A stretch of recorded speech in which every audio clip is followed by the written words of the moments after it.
Something like crypto, specifically Bitcoin and Ethereum, where there's a finite amount of that will have value at some point, someday. I don't know when that will be, but it will have value. That's scarcity. And the value at a much higher number than where we are today. Oh, I think so, yeah. Like? If you think about every decade, the 70s were the decade of inflation.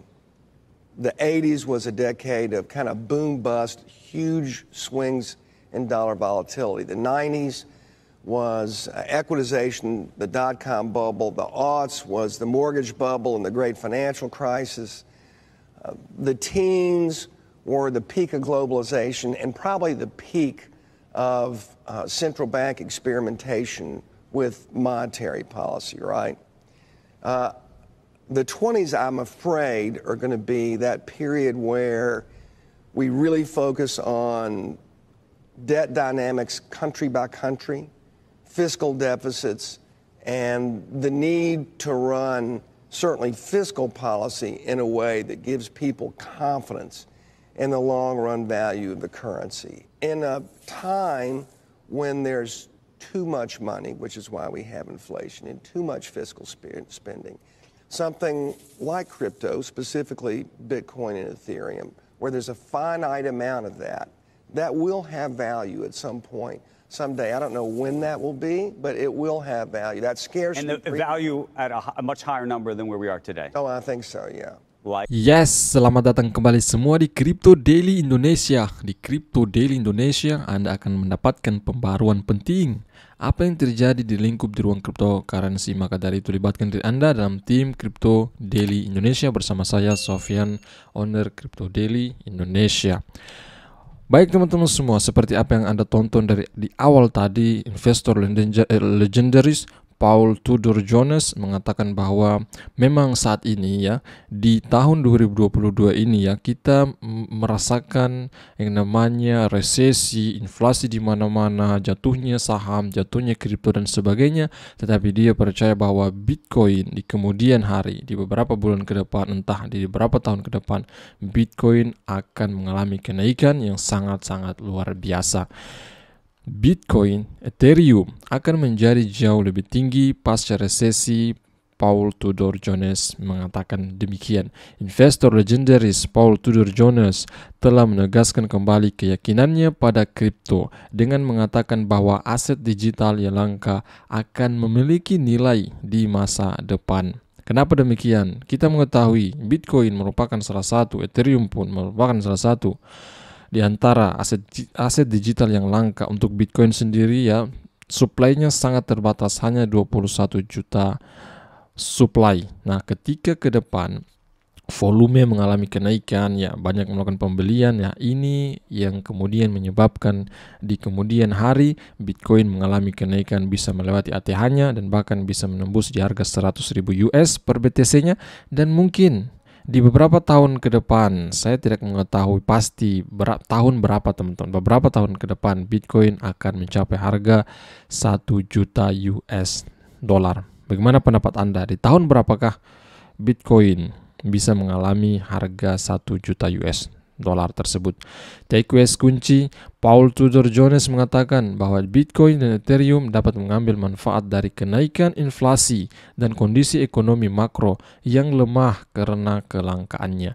Dia berpendapat bahwa ekonomi Amerika Serikat sedang atau menuju resesi dan bahwa pasar bisa rally jika Federal Reserve berhenti menaikkan suku bunga untuk memerangi inflasi. Stanley Druckenmiller berbagi pandangan yang sama dengan Jones bulan lalu, menunjukkan bahwa gejolak ekonomi dapat menyoroti nilai kripto ya, bukan hanya kripto, seperti saham juga dan lain sebagainya. Kita melihat Fear and Greed Index saat ini. Fear and Greed Index mengalami kesamaan level kembali dengan hari kemarin dalam keadaan extreme fear. Sudah 3 hari berturut-turut extreme fear ya, di level 24 saat ini di tanggal 16 Oktober. Next, CEO FTX mendukung uji pengetahuan untuk memperdagangkan berbagai derivatif. Pendiri FTX Sam Bankman-Fried tampaknya setuju dengan Komisi Perdagangan Berjangka Komoditi atau CFTC Goldsmith Romero atas pengungkapan dan tes pengetahuan untuk perdagangan derivatif, tetapi mengatakan mereka tidak perlu dibatasi untuk mata uang digital. Komentar itu muncul ketika pejabat CFTC mempertimbangkan pengawasan dan regulasi yang tepat untuk kripto. Artinya apa?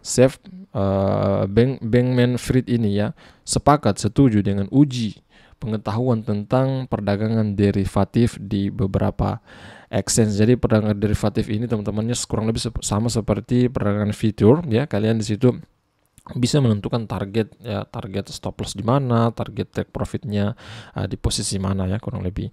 Next, CEO Armstrong ya, CEO Ben Armstrong, CEO dari Coinbase. CEO Ben Armstrong berencana untuk menjual sebagian saham Coinbase-nya untuk mendanai penelitian sains. CEO ya Brian Armstrong ingin menjual sebagian saham Coinbase-nya untuk mendanai penelitian di bidang sains dan teknologi. CEO Coinbase mengatakan dia masih optimis tentang kripto dan berencana untuk menjalankan perusahaan untuk waktu yang lama. Walaupun CEO Brian Armstrong, CEO Coinbase ingin menjual sahamnya 2% untuk di bidang bisnis science and technology, tetapi dia masih konsisten terus ya terjun di dunia cryptocurrency dan dia masih akan tetap menjadi CEO daripada Coinbase, teman-teman semua. Kita melihat postingan besar lainnya juga. 13% orang Kanada memiliki Bitcoin, mengalami kenaikan dari tahun ke tahun. Kita melihat ya, dari tahun ke tahun mengalami kenaikan. Di sini ya saya tunjukkan kepada Anda, mengalami kenaikan dari tahun 2016, 2017, 2018, 2019, 2020 dan 2021 saat ini mengalami kenaikan sangat signifikan, mencapai semenjak dirilisnya berita ini mencapai 13% orang-orang Kanada memiliki namanya Bitcoin dan altcoin lainnya. Sebenarnya ini juga kami sudah sampaikan di video beberapa hari, kurang lebih video kemarin teman-teman ya. Next, pemberitahuan dari Water Guru bagaimana awalnya versus bagaimana kelanjutannya. Artinya apa? Pada saat tahun 2018 ya, Google itu tidak menerima Bitcoin dan altcoin lain, tetapi hal tersebut berubah di tahun 2022 ini, tepatnya di beberapa hari yang lalu sempat juga kami mereview bahwa Coinbase dan Google melakukan kerjasama ya, pembayaran Google Cloud, maka bisa menggunakan cryptocurrency ya, sesuatu yang luar biasa bagi Coinbase bisa bermitra dengan Google ya, perusahaan terbesar salah satu di dunia teman-teman semua.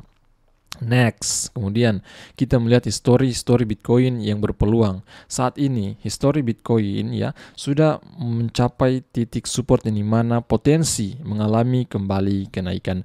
Bitcoin, harga Bitcoin pasar dibandingkan dengan harga realistis secara historis. Ketika harga pasar Bitcoin turun ke area realisasi harga rendah, ini menandakan peluang jangka panjang maksimum beri like. Nah, Anda lihat dari tahun 2011 ke tahun 2022 ini, rally mengalami kenaikan teman-teman ya.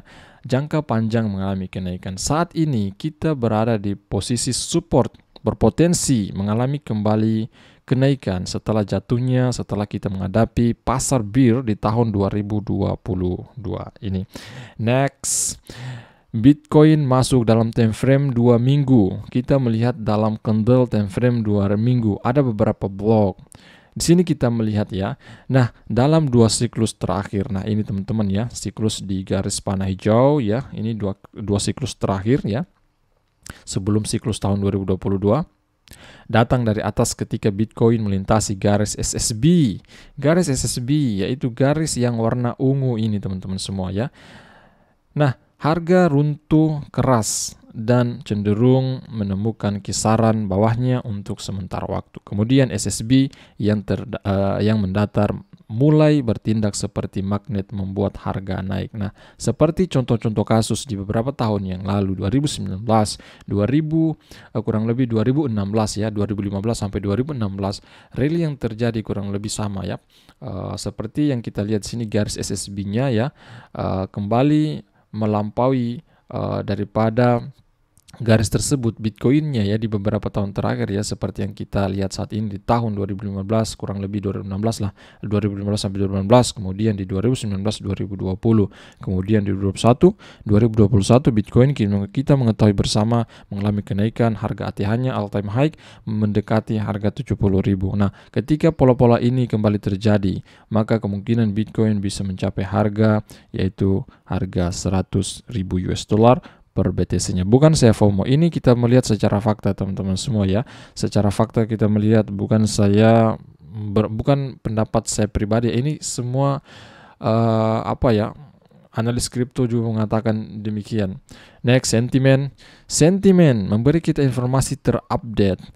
Ethereum, alamat Ethereum Hiu dan Paus menampung 100 hingga 1 juta Ethereum, telah turun 3,3 juta Ethereum hanya dalam 5 minggu terakhir. Ini setara dengan sekitar 4,2 miliar US dalam koin yang dibuang. Harga aset tersebut versus Bitcoin telah surut dan mengalir berdasarkan perilaku pemangku kepentingan utama ini. Nah, sentimen memberi kita informasi bahwa Paus dan Hiu membuang sebagian Ethereum mereka, sehingga ini yang salah satu penyebab terdeteksi ya.